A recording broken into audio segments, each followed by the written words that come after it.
Hello there, welcome to Sobriety Strolls. I'm Becca and Winnie's just up ahead there.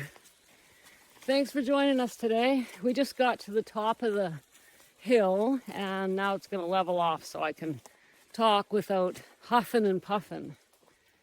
You know, when I was drinking all the time, I couldn't hike this hill. We did live here, but I couldn't hike it. I was smoking then too. So in other words, I'm in better shape now at almost 60 than I was in my 40s and my 30s actually. That's pretty cool. So today I want to talk about desire. I want to ask you about the desire to quit drinking. And a lot of women I talk to say, I want to quit. I really do, Becca. Oh my God, that's all I want is just to get the alcohol out of my life. And that was me. You could ask me in my 30s, my 40s, all those years, that's what I would say. Oh, if I could just get the alcohol out of my life. But guess what? If you really wanted it, you'd get it. I know, kind of hurts, kind of stings, right? But the truth is, if you really were done, you would take the necessary actions to finish it and get on with your life. And personally, I totally, like, the thing is, I lied to myself, and it's likely you are too, or it's possible. And we say we're willing and we want it, but we're not willing. We're not. Because if we were willing, we would do what we need to do. Let me give you an example. For years, come on, puppy. For years, I would go to the doctor or a counselor. I want to quit drinking. I need to quit drinking. And they would tell me, well, you can do this or this or this. They would give me things that I could do.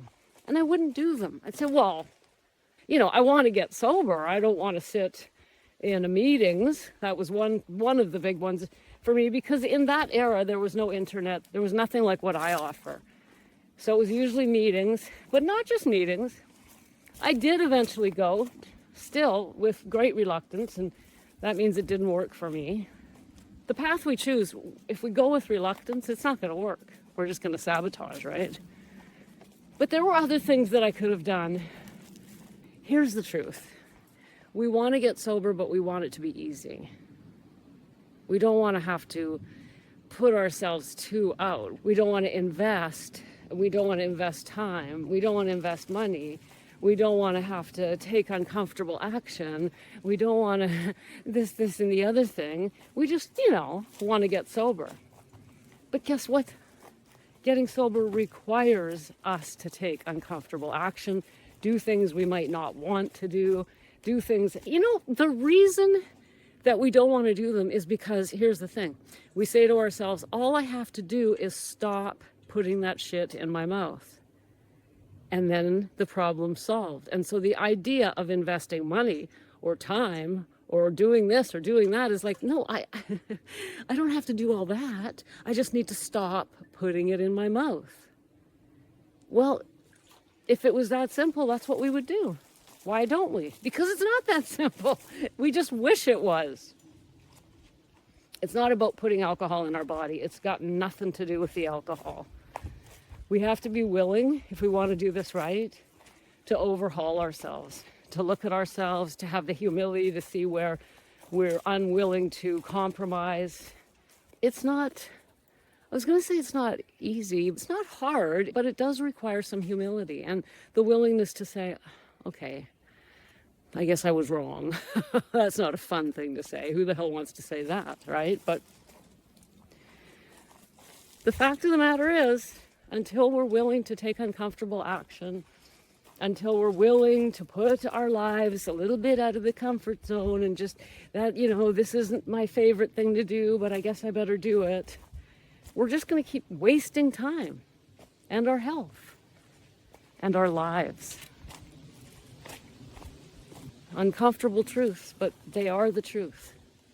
If you really want to get sober and happy, then it's way more than putting down the bottle. You're going to have to do some stuff you're not crazy about, But here's another fact. It's not nearly as bad as we think it is. We make it out to be a boogeyman, and it's not a boogeyman.